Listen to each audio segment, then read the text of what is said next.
C'était les titres. Merci d'être au rendez-vous du 20h sur la télévision togolaise. La riposte contre la fièvre hémorragique se poursuit et s'accentue au Togo pour éviter d'éventuels cas dans notre pays. Toutes les régions sont ciblées par la sensibilisation nationale. L'étape de Kara avec Nestor Mozo. Prévenir vaut mieux que guérir, dit-on souvent. Sentant la menace du virus Ebola persistante, le gouvernement togolais a entrepris une campagne de sensibilisation à l'endroit des populations.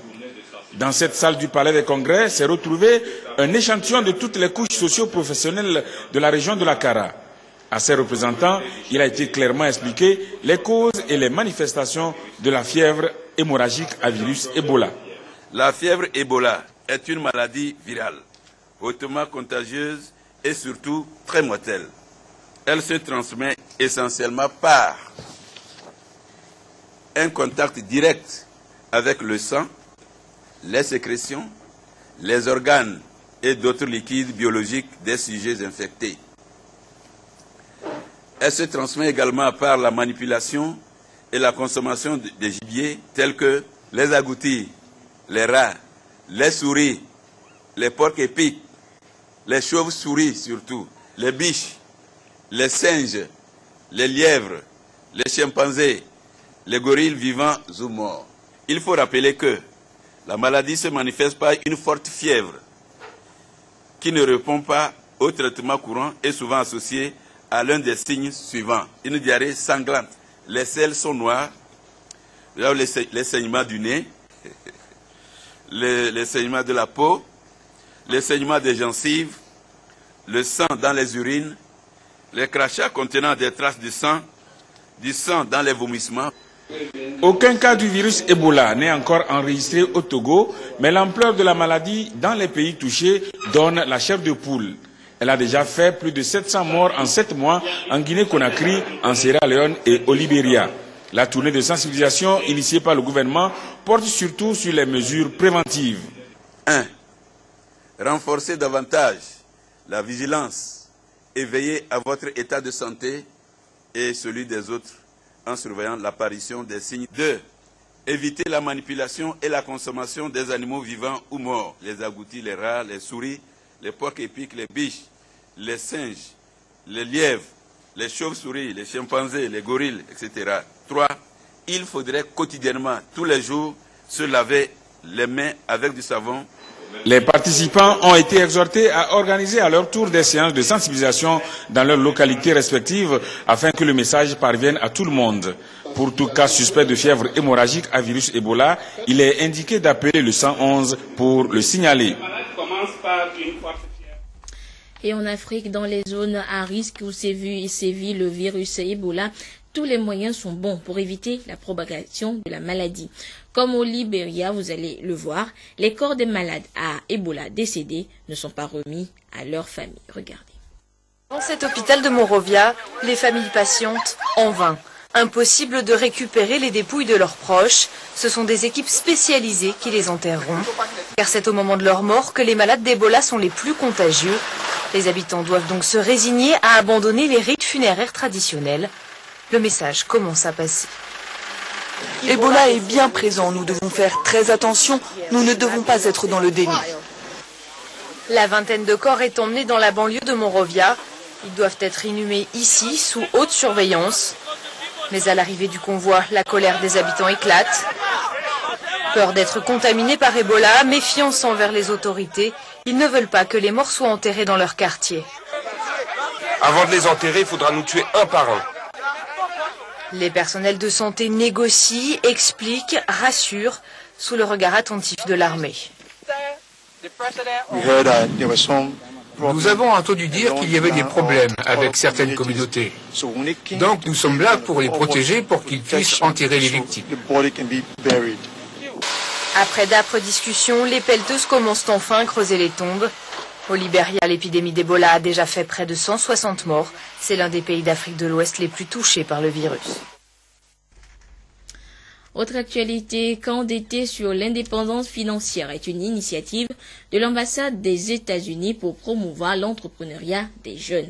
Les ambassades du Bénin et du Togo pilotent ce projet en faveur des jeunes togolais et béninois pour réduire le taux de chômage. Et les 40 jeunes togolais venus de toutes les régions du pays ont quitté Lomé hier pour l'université de Lokossa au Bénin où durant 2 semaines, ils vont recevoir des formations adéquates sur l'entrepreneuriat. Des précisions avec Arnaud Kiliou. L'entrepreneuriat des jeunes préoccupe les ambassades des États-Unis au Bénin et au Togo qui mènent pour la première fois un programme innovant de formation des jeunes. Le camp d'été pour l'indépendance financière est une formation intensive de 2 semaines qui permet aux jeunes d'acquérir les compétences techniques appropriées pour démarrer une activité génératrice de revenus.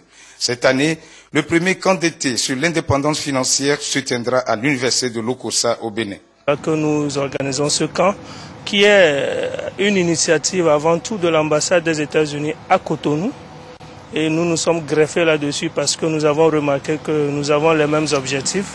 Et donc, ça fait aussi une occasion, une opportunité d'accélérer l'intégration sous-régionale. Vous savez, demain va commencer le sommet des leaders africains US à Washington et ça s'encadre bien aussi dans la mission, dans les thèmes de ce sommet qui est encourager les jeunes et développer l'économie de l'Afrique et de la sous-région et bien sûr de chacun des pays africains. Du 3 au 14 août, les 40 jeunes Togolais vont partager leurs expériences avec leurs collègues béninois sur l'élaboration des plans d'affaires. Une initiative saluée par le ministère du Développement à la base en charge de l'emploi des jeunes. Nous espérons que les jeunes vont profiter énormément de leur séjour et revenir avec des connaissances pratiques qui leur permettent de développer des initiatives pour avoir des revenus. Et nous disons que c'est un partenariat qui vient de s'amorcer entre le ministère chargé de la jeunesse et de l'emploi des jeunes et l'ambassade des États-Unis au Togo. Les succès du monde des affaires américain sera abordé avec ces jeunes à l'université de Lokossa. En soutenant l'entrepreneuriat au Togo et au Bénin, l'ambassade des États-Unis veut amener les jeunes issus des milieux défavorisés à se prendre en charge et à devenir financièrement indépendants.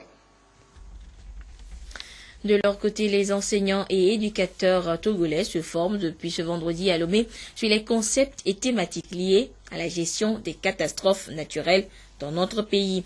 Un projet du gouvernement mis en œuvre par la plateforme nationale de lutte contre les risques de catastrophes. Il vise à terme à former un noyau d'enseignants sur la lutte contre les calamités naturelles. Luc Assi et Prudence Kossi-Zinsou pour le compte rendu. Le Togo, à l'instar d'autres pays africains, est de plus en plus menacé par des catastrophes naturelles ces dernières années. Une situation qui rejaillit négativement sur la vie socio-économique du pays. Des stratégies ont donc été mises en place depuis 2008 pour prévenir et gérer ces risques. Aujourd'hui, il est nécessaire de passer à des actions plus innovantes en intégrant ces thématiques dans les programmes d'éducation scolaire.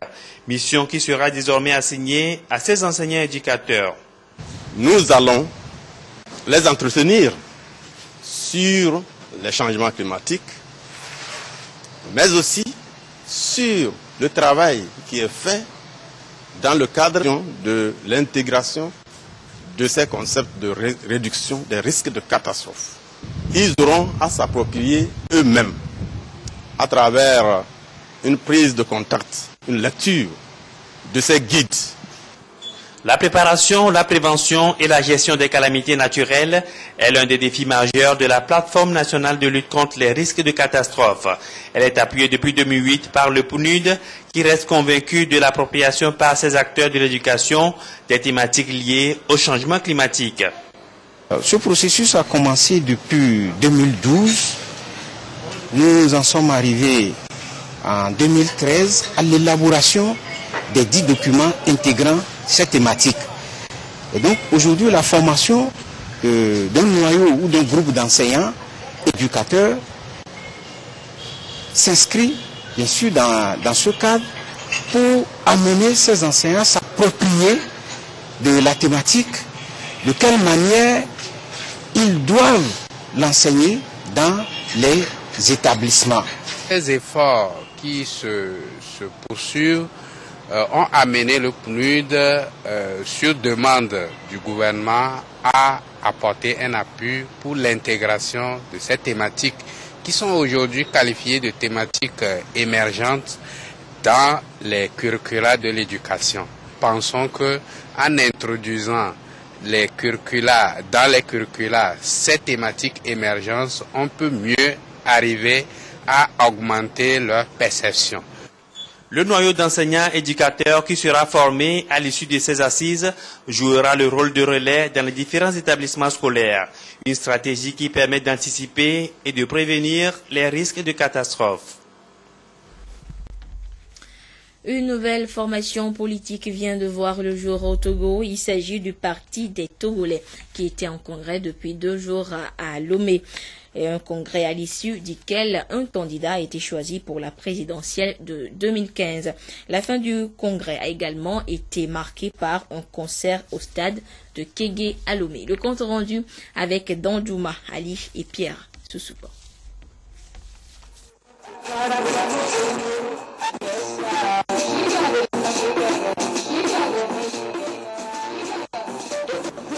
C'est par ce concert que le premier congrès du Parti des Togolais a pris fin. Soirée au cours de laquelle le porte-flambeau du parti a été présenté. Alberto Olympio va représenter donc son parti à la présidentielle de 2015. J'ai parcouru tout le pays. Je suis allé à la rencontre du peuple togolais. Et je les ai écoutés. Ce qui m'intéresse le plus, c'est le bien-être des Togolais. C'est le programme de société que je vais proposer aux Togolais, que j'ai forgé après avoir écouté. C'est ça que j'ai envie de faire. Le candidat entend œuvrer pour un Togo uni et résolument engagé dans le développement socio-économique. Il y a bientôt 6 mois, le Parti des Togolais a été créé.